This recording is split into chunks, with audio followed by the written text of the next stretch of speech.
Thompson to move the motion. Thank you, Sir Charles, and it's a pleasure to serve under your chairmanship this afternoon. I applied for this debate because I feel we can't go into another round of elections in May with our head in the sand about a very real threat to our democracy: industrialised disinformation by state and political actors. Across political divides, we must stand against forces that seek to smear, manipulate, speak untruths and undermine the legitimacy of governments or political opponents through underhand and under-regulated techniques. Politics by its nature will always host opposing and differing views, and that's absolutely right, as is the opportunity to debate points around these views. But it's incumbent on all of us to ensure that the public can have confidence in the information they see presented from politicians and those who report on political events. The old adage that a lie can get halfway around the world before the truth gets its boots on certainly applies here, but a whole new industrialised level with mass distribution only ever a mouse click away. Social media has been both a blessing and a curse. It's, in theory, a great leveller, providing an open platform for discussion of ideas, helping the disadvantaged to organise groups to get their voices out and heard. It opens up publishing to citizen journalists, speaking without gatekeepers, but in many ways, instead of widening the debate, it becomes increasingly polarised and dominated by echo chambers, with information provision ruled by mysterious algorithms. The lack of editorial content control has created a nightmare for fact-checking and fairness, and increasing numbers of nefarious actors have learned how to manipulate the system to fuel conspiracy theories and sow division. The waters have become so murky, and it's a pool in which many people no longer want to swim. It cannot be dismissed simply as a modern-day political spin. The new technologies create far more poisonous possibilities for even the most Machiavellian practitioners of the dark arts.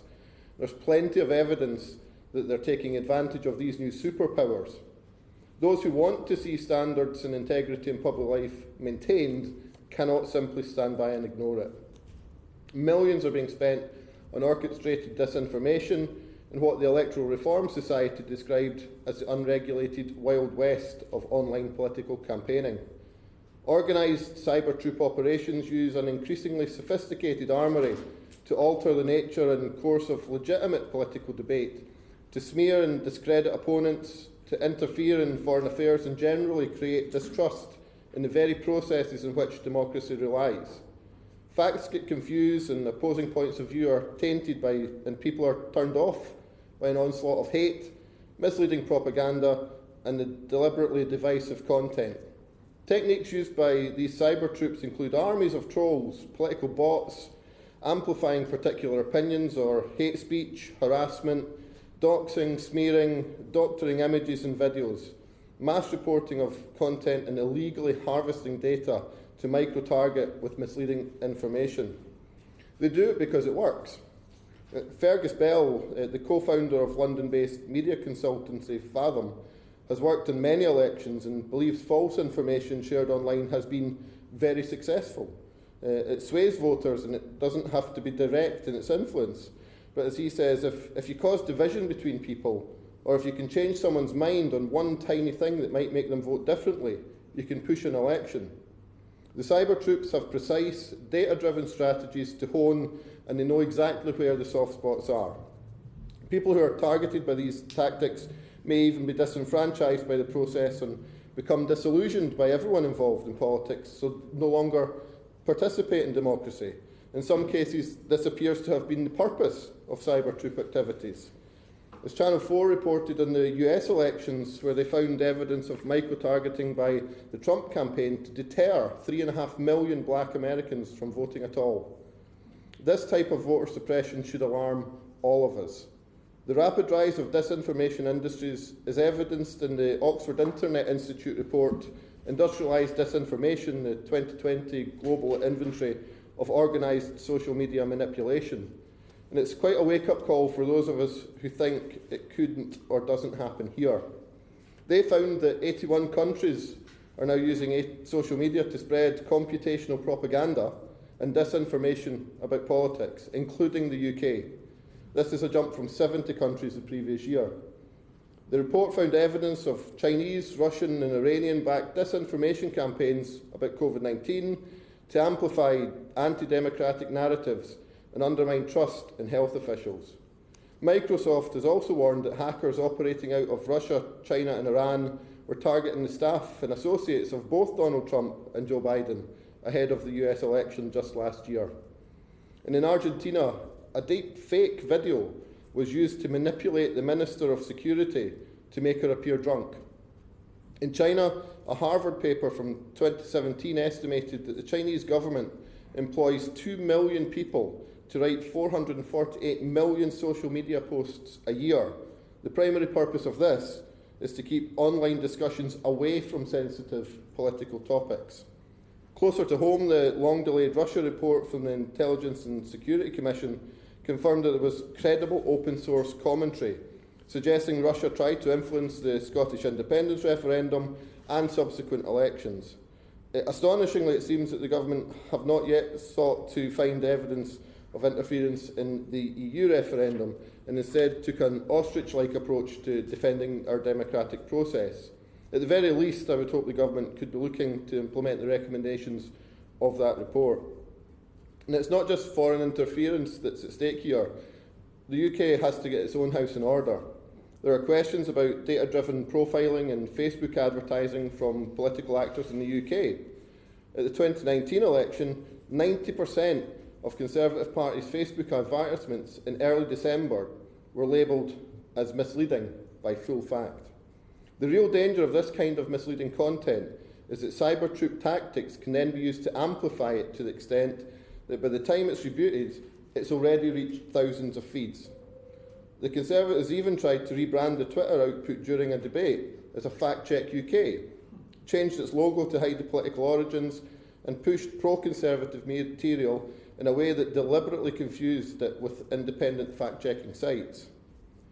Another question is why one of the communications companies behind the 2019 campaign, Thompson, was awarded a £3 million COVID-19 contract by the government.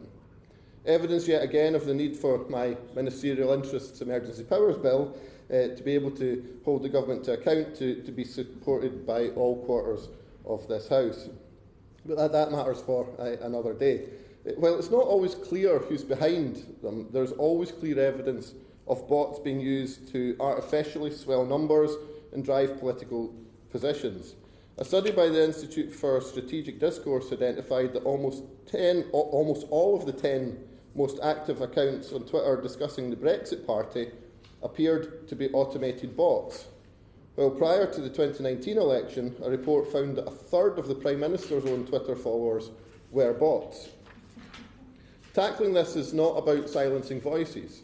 It's about getting back some semblance of a level playing field, recognising the range of genuine voices and turning down the noise from the fakes. The UK is one of 48 countries in the Oxford report where Cybertroop manipulation campaigns are being run by private firms on behalf of government or political actors. They found almost $60 million had been spent on hiring these firms since 2009, but I suspect that is only the tip of the iceberg. There needs to be greater transparency, a tightening of the links between public sector and private contractors. Now, Cybertroops sometimes work in conjunction with civil society, organisations, internet subcultures, youth groups and fringe movements, groups who may be motivated by genuinely held beliefs, but whose causes may ultimately be damaged by those who strategically spread disinformation or computational propaganda. If we take, for example, the right-wing youth pressure group Turning Point, a US Senate report found that their social media activity was regularly co-opted and reposted by the Internet Research Agency, known in Russian slang as the trolls from Olegno. The use of third-party campaigning organisations can also be a way to rig the system, a way to channel illegal levels of funds on campaigns, or at the very least exploit gaps in our outdated electoral laws to press political agendas. Many questions have rightly been asked about the official Vote Leave campaign's techniques, their links to other groups, and the dark money spent in micro-targeting techniques used in breach of privacy laws. As the Vote Leave campaign demonstrated, tougher rules are needed in the conduct of future referenda as well as elections. And the Scottish Government has obviously published its Referendum Act to better regulate the conduct of any future referendum where it has the power to do so. including campaign spending and donations, and I would certainly like to see further action to tighten the rules in this place. Fighting the cyber troops is complex and it's to be tackled on several fronts, with government, civil society, academia and technology businesses all having a role to play. The social media giants certainly have to be regulated better to take greater responsibility for what is published, and I welcome the moves to improve regulation through the Online Safety Bill. But misinformation and disinformation being propagated by cyber troops is clearly an ongoing and growing aspect of online harms, so it's disappointing that that aspect alone is not robustly tackled through the proposals we have in front of us. There are half-hearted plans from the government for the digital implants, which is a move in the right direction to greater transparency, but I don't think it goes far enough or fast enough. And a get-out clause that the imprint can be located in an accessible alternative location linked to the material really isn't enough. Online political advertising remains largely unregulated, and there's nothing from the government so far that shows a determination to better regulate against indecent and dishonest material, dark ads and data targeting. At the very least, we need to see who's using citizen data and why, as well as why they see particular ads. I believe on this front the European regulatory plans do go further than those in the UK. I'm aware there are challenges with regulating fact-checking political content, but it's not impossible to overcome these, and I believe it's essential that this is looked at urgently. It's no longer enough to simply rely on a sense of fair play and a fair crack of the whip for all sides to manage the truth amongst the overwhelming barrage of information being dumped upon us. There's no chance for rebuttals from opponents when so much content can spread so widely and maliciously without any clarity or transparency on the sources. Nor is it enough to treat the threat of cyber troops as if it's solely an electoral phenomenon. For instance, the government's counter-disinformation unit is usually only operational during periods of heightened vulnerability, when we know that cyber troops are working to sow division and discord every minute of every day.